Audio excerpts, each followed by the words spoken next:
Christianity, we should not be known for what we are against. We should just be known for what we are for.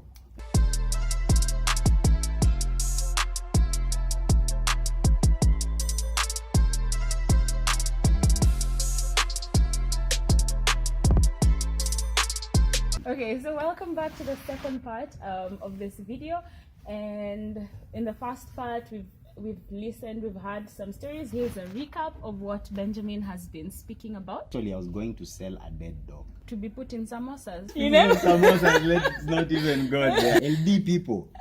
You have LD and Nakuru. Yeah. I went and slashed the phone and started running, and the whole mob was like, Muizi, and they wanted to kill me. But I just felt hands grab me, pull me out and say, run. I meet this guy. His name is Jimmy Njuguna. The guy, mad respect. So this guy stops me and tells me my full names. Wow. Benjamin Jata Murithi. Wow. And tells me my dad's names, and tells me I have three brothers. We are 4 guys, and tells me, like, he tells me details about your life, about my life, and I'm like, who are you? And he's like, you know what? In the next 3 months, God has given you a window of opportunity. Wow. And he's pursuing you, and in that window, if you don't connect with him, you're on your own. Wow. So I'm like, man, Kwanzaa, this is so intense. I don't know this guy. Where is he coming from? Who knows that I'm called Benjamin? Because that time I was using Moretti mostly. I just wanted, I'd thrown away my identity. Yeah. I just wanted to be this Kiocha guy. Hey, Moretti. You know that guy out there in Ocha without a sense of direction or purpose. I just wanted to be that guy. So that my past is behind me, my achievements are behind me and all that. So though that would really haunt me, and I would cry at night, and I would be like, God, where are you? Give me just one more opportunity and I'll make the best out of it. Okay. So far we've heard about your growing up, we've heard about you getting into university and getting into a life of drugs and crime and everything imaginable that someone can do. Tell us more about those 3 months, and then how did that time go? Okay, about the 3 months. So after the encounter with Jimmy, I was like, now how do we do this? Where, who are you? So he just went away and he told me, you know what, I know where to find you. So that was so bizarre. So I'm like, okay, that guy is crazy. Maybe he's one of them gangbangers around. So me, I went my way, because I had never known God this way. I had never known that people have power gifts, that God can reveal stuff to them about us. You see, that's the part of Christianity that wasn't introduced to me at any point in my life. So what happened is, true to his word, he came. Wow. Yeah, he came. Now he came with his wife. They were fiancés, and they bought me tea. I actually got a job, and this is what he told me. He was telling me, where are you taking back this dog? You're gonna get a job. At the crocodile farm? No. Oh. In the other person. The other place, yeah. So what happened is, I went to got the job, and after I got the job, we started. It was kind of a key partnership of sorts. We started an eatery. So I was that guy, so Mtura nini. Yeah. Mturaya ngombe. Like okay. For real. Just checking. Yeah, and soup. So they came over to take soup. And they were like, yeah, I see, we found you, nini. So they started inviting me to a fellowship they were going, and I was adamant. Now I've forgotten, because mashida zimeanza kuisha, and I'm like, yeah, so they're inviting me to this fellowship, and I can't even remember the encounter we had in the past few days. So we are here, and he's inviting me to the fellowship, and I'm giving him excuses, and then he's like, kumbuka tu kile nilikwambia. Then I'm like, okay. Then one day, out of nowhere, he just comes, he's carrying a keyboard, and he tells me, you know what, we need to go to this fellowship.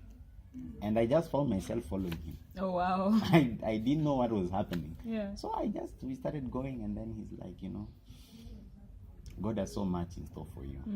But I want you to introduce you to a place where that will be brought out. So he was meaning the church. So I went to the church, and I wasn't really well put together then, Yeah. So when I went to this place, what stood out for me is that these people loved me Wow. for who I was. Yeah. Like they impressed me. They gave me an opportunity to sing. They said, because I was there and they were like, hey, ushaenda kanisa? And I was like, yes, I've ever gone to church. And which songs did you used to sing? And I would remember a song. And they would say, can you sing for us? And I started singing. Baraka za Mungu Baba Niza. Baraka za Mungu Baba Niza. Back then, my voice was like... Very good. Not very good. Not very good. Like a frog, you know. So even in the song, you can look for the baraka and miss it. But I think they were just loving on you. And they were like, I really like that. And they were like, wow. Beautiful voice. You can sing. Not have come to a bass.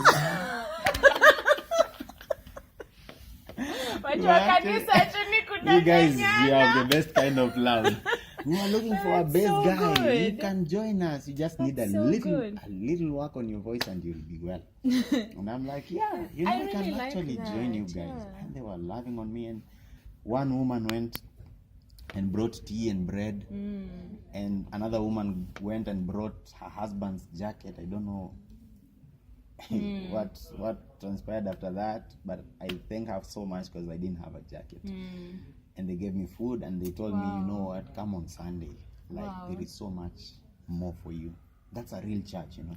So I went back on Sunday, and actually they were planning somebody's wedding in the church, and the men called me.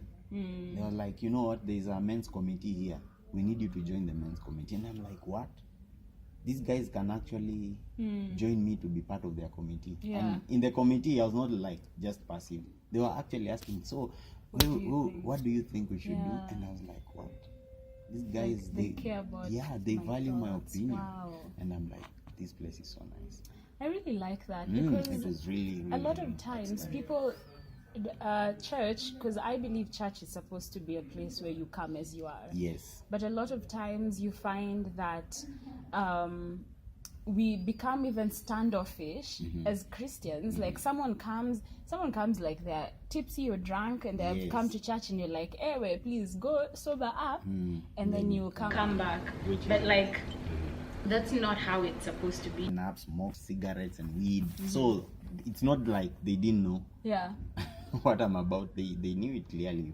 So I come to this church and I come the next Sunday was now when the wedding was there. And man, these guys gave me responsibilities for arranging the chairs, and I was so happy at least. I'm arranging chairs. Yes, for one, somebody values what I can do. Yeah. And they gave me a lot of rice to carry home. And I'm like, wow, my needs are met and all that, you know. And that's what church should be. Yeah. Church should be a place where we come, we come to give, of course, but it should be where people come to get their needs met. Yes. And that is what the first church was all about. Like that, that's true. Yeah, because a lot of times we come to church and right in the midst of our congregations, there are people who have struggles and they can't even fend for themselves, but yet we live. We have given monies, we've given money, but we have not touched lives as a community. You know? So that's very important to be sensitive about. I agree. So I continued coming for 4 weeks, for 4 more weeks. And then now I like reconnected to Jesus. Like this was now back in 2010. I reconnected back to Jesus Christ. Now, after reconnecting to Jesus, I still had my addictions to deal with. Yeah. I would come to church. I don't have money. I'm struggling with whether this money should be used for offering or I should keep it for cigarettes after church. You know? Yeah. And it was a real struggle because I'm seeing like this is a very good thing that is happening. You know, people are here, people are loving, people are... Yeah, and it was there in Bundus, like Makutano. People didn't have much, but there was real life there. They gave their all. They gave their all. People are loving. Whoever had a plate shared with the other, you know. Somebody even gave me shoes. Wow. They gave me trousers. They were baggy. They were bigger than me. But, you see, it was it was meeting my needs, and everybody's needs were being met. I remember that the pastor for that church is Eric Nyaga. He's a man that I really respect, that brought me up. So one day we come to church and God is like, now today it's me and you.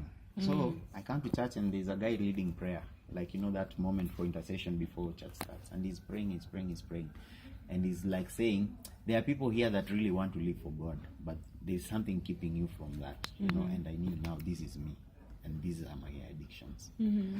So he invited, which was kind of weird, but that church is spirit-led, so everything just used to happen the way it will happen. Yeah. There was no particular, like, really order. So it's intercession time, and he's calling an altar call. If you're here and you feel like you just want to give up something so that you can pursue God, just come. So me, I went. And a number of other people. So them, they were prayed for, and then they went back. And me, I was left there. Wow. And I'm like, okay, this rejection thing What has is? come back. I'm being rejected even in the house of hope, you know, where I'm seeing hope. And what happened is like, this, he continued praying, and then all of a sudden I saw the pastor come to the platform and invite the praise and worship. You know, mine was that bad. Like, we need the praise and worship to back this one up. You know, it was that bad. So he said, now this thing, like what is about to happen here is the change of destiny. Wow. And you know what? Your testimony doesn't have to be as grandiose as mine. Yeah. Every testimony in God is big. Yeah. Whether it's a headache healed or a lame guy walking, it's big because it's all the power of God. That's true. You see. So I was called, and he was there, he was standing, and then he started like prophesying things over my life, things that I'm now even seeing them now. And he laid hands on me and said, like, he was bringing healing to my body and freeing me from addictions. And I remember that moment. My lungs were like, you know, I had issues with my lungs because of smoking and all that. What happened is that I felt a breeze, like, you know, mint. Yeah. You know, like when you taste mint, yeah, you know, that intense, refreshing yes, thing. that's what I felt from my head to the sole of my feet. And immediately it's like my eyes opened. And I was like, where am I? You know? Wow. I was like, it's a moment of awakening. All this while I've been living a lie, and right now, right here, right in this moment, I'm finding myself.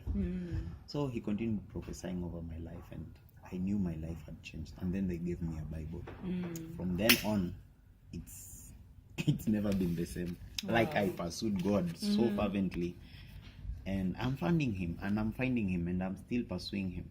And I believe there is more to this journey that I'm yet to see. Yeah. So from that point up to now, like, I can't tell you the experiences that I've had with God. The times he has appeared to me, the times I've seen like manifestations of angels, I've seen the miraculous, I've seen things and now happening. it makes sense. And now it makes sense. Yeah. Now, looking in hindsight, Yeah. I can now remember even right from my childhood, like, it was God. It was not just me seeing things. It is this thing that was being born in me. Yeah. Because apparently, even my mom used to tell me, like, you know, you would say things and they would happen. Like, I would tell them, leo kunaenda kwa hivi, and then it would happen. Wow. Yeah, so it was God just working in me and trying to show me, like, who I am right from my mother's womb. Yeah, and giving me a sense of identity. Yeah. Yeah, so that's it. So I remember there was a time where you were, I think you were speaking here, and you were talking about how I don't know if it's your dad or your mom, used to say things about you, like when you were still like in crime and you're drinking, and you'd say things about you. Because I know some people here, they probably will have children or they will have children in the future. That's just to show that power of speaking life even into your children, regardless of where they are at. Yeah. I think it's my dad. My dad really believed in us, and also my mom too. But my mom was very, like, she was really stern. She used to really beat us up, but she was good. She was an African mother. Yeah, she was an African mother, and she would, like, read to us the Bible, and so did my dad. He would read to us the Bible. Whenever we would come for the lecture, there was always a Bible there. So I remember this one day that my father was like kind of tired because this crime thing, I have done it, and everybody now, even in the estates, people are beginning to fear me. At home, it's just terror. So he was like chasing me away, so to speak, and telling me, you just go and go fend for yourself. Yeah. So what he said that day, I remember, I was so drunk, but I remember these words. He said, you just go away and go to somewhere even like Makutano, which Makutano I ended up in. Yeah. So go to somewhere like Makutano and become whatever you become, even if you'll become a makanga. But the next time we see you, we will see you on TV.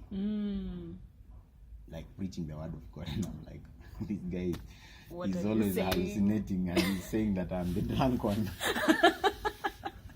What have you been smoking? Yeah. So, and he was giving me lectures, and then he reached out to his back pocket, and from there now I don't remember anything because I was like, nah, money is coming out. So he chucked money and he gave me like for my transport. Yeah. Okay, I was happy to go away because now I have money to drink. And all Yeah. that, So fast forward to now, it has been kind of a fulfillment because I ended up in Makutano. That's where like I reconnected to Jesus Christ, and up to now, like I've done TV ministry, and the fulfillment of that has happened. Hey, wow. Yeah. And even when he learned that those things are being fulfilled, he kept speaking. In fact, I remember when I was graduating from Bible school, he was so happy, and the speech that he gave, he said like, at least one of my sons is going to be a pastor. Wow. At least I'm going to produce a pastor Wow. to the world from my family. And then he was telling other parents in that forum and telling them, you know what, we should encourage. Why are we only encouraging our children to be doctors and engineers? Why don't we encourage our children also to be men of God? Then he was like, Benjamin, you know what, I'll support you all the way concerning this ministry thing. Wow. And yeah, he's been really supportive. He's been really supportive of what I do as a person. Yeah, that's concerning amazing. Ministry. So the thing is, God takes seriously what we say. The word, Yeah, yes. What the words that we speak over our children, over our situations. In the spirit, they are real entities, and they are taken with gravity and seriousness. So it is very important to watch what you call your children. Sometimes we call our children mjinga, and they bring grades home, and we are wondering. Yes, and they go away and they lead that kind of a life. Yeah. Or you call them mbwa, and you're wondering like, hakuwezi kuwa tuna chakula ikae in peace kwa fridge, because you call the guy a dog, so he'll just eat like a dog. So we should Wow, yeah, that's true. We should really be mindful of what we call our children and the kind of words that we speak to them, even in the midst of despair. I know there are many parents, and I really feel, and if there is any way we can help, I know there are many parents who are dealing with kids that are in addictions, and they are just out there leading a reckless life. See hope, see light, see like that situation can change for the better. Like for myself, nobody, even people that knew me from that kind of a life, nobody like really knows what really happened. They all just know it is God, because God is able to do exceedingly abundantly than we think or even ask. Yeah. Yeah. And is this the Bible school where you met your wife? Yes, this is the Bible school. Yeah, the Bible school that I graduated from is where I met my wife, which is Spirit of Faith Bible Training Ministries. They are based in Karen by Reverend Bill and Eltha Banks. Okay. Yeah. We will talk about that story of pursuing your wife in the Yes. next episode, but it's also very interesting just going from what you were living before into now pursuing your woman, Yes. which is now man's pursuit of his woman's heart. Guys, how amazing is that? So as we're closing, could you just maybe tell us, maybe someone out there is watching and God is pursuing them, and maybe they even feel like I take too much alcohol, I take too much coke, whatever it is, God cannot want someone like me. What would you tell such a person? Okay, what I would tell you is that love is unconditional. God does not love people because they are sober and they are like as straight as I don't know what. God loved us because of who he created us to be. He created us to be loved. And that situation that you're in, whether it's an addiction, whether it's a habit, whether it's just anything that is undermining your identity, it doesn't intimidate God. You know, God is greater than that situation. And it is him that will clean you up. It is not for you to clean yourself up and then come to him. If you could clean yourself up, then there would be no need for the blood of Jesus. So it's for you just to come through the blood of Jesus, and the process will start. You don't have to be like, today you've come and you're free from your addiction. Though I've seen that happen. I've prayed for people who are drunk and they got sober immediately. You can start your own journey. It's personal. It's you and God. It's you coming to him and him coming to you to meet you at your level, at each other's level. So he will just invite you into his space, and from there, you know, like a father and a son, it's not about rules, it's not about regulations, it's not about what you did yesterday or what you're not doing today. It's just you developing a personal relationship with Jesus Christ. And as you begin to do that, he begins to show you that, oh yes, as in this relationship, this is acceptable, this is not acceptable, and this is how you overcome. And if you have not yet overcome, it doesn't mean that we don't have a relationship. Until you overcome, it's just that consistency. So you just come in, invite him into your space, let him come into your space, and just begin a journey from there. I like that. There's also something that I'm thinking about. I at that point where there was that church that was very loving, because I think also on my channel, one thing is that I have both Christian and non-Christian viewers. So like, what would you tell the Christians who are in church, probably struggling with some habits that someone feels like, if these people knew, they would chase me from this church. You know, what would you tell such a person? One thing about Christianity, we should not be known for what we are against. We should just be known for what we are for. Acha tukupitishie offering basket. I receive. You see, because in a lot of places where we go, we are known for what we are against. Yes. So we find that I'm inviting somebody to church and they're like, nikikuwa tu hivi na dread. Because they've been told, you know, you can't have dreadlocks in church. You can't, I don't know, do what in church. You know, it's not about that. It's about what we are for. Like, what are we for? Are we for love? Are we for peace? Are we for joy? Are we for seeing humanity advance into what it has been called in Jesus Christ? Because that's what is in the mind of God. It's not about what we are against. Of course, if you focus on what we are for, of course, that which is not Christian will start falling away by itself. That's true. So that's what I'm encouraging Christians to do. And if you're in the context of maybe church and you feel like there is condemnation, and there is always that one person that God has put in that place, and you know it in your heart. He will always lead somebody to guide you. You know, so you know it in your heart. You'll feel a witness in your heart that, you know what, if I open up to this person, they could be of help to me. So what you do, pray about it. Pray to God and ask him, God, you see this thing, I cannot even conquer it by myself. And I know you're here, but I also need somebody to work with me, like sort of an accountability partner.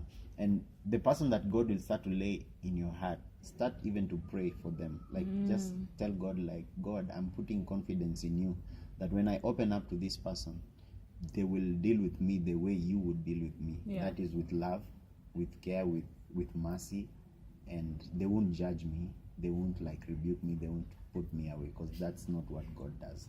And once you feel like that witness is there, just approach them and tell them like your journey, and tell them what you prayed about, and tell them what you expect.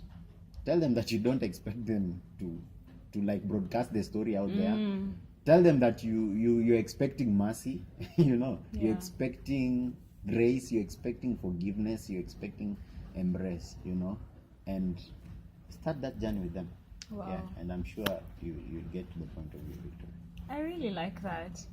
Thank you so much, You're Benjy. welcome. Oh my gosh, that has been amazing. Even for me, some of these things I'm hearing for the first time, despite the fact that I've known you a little bit.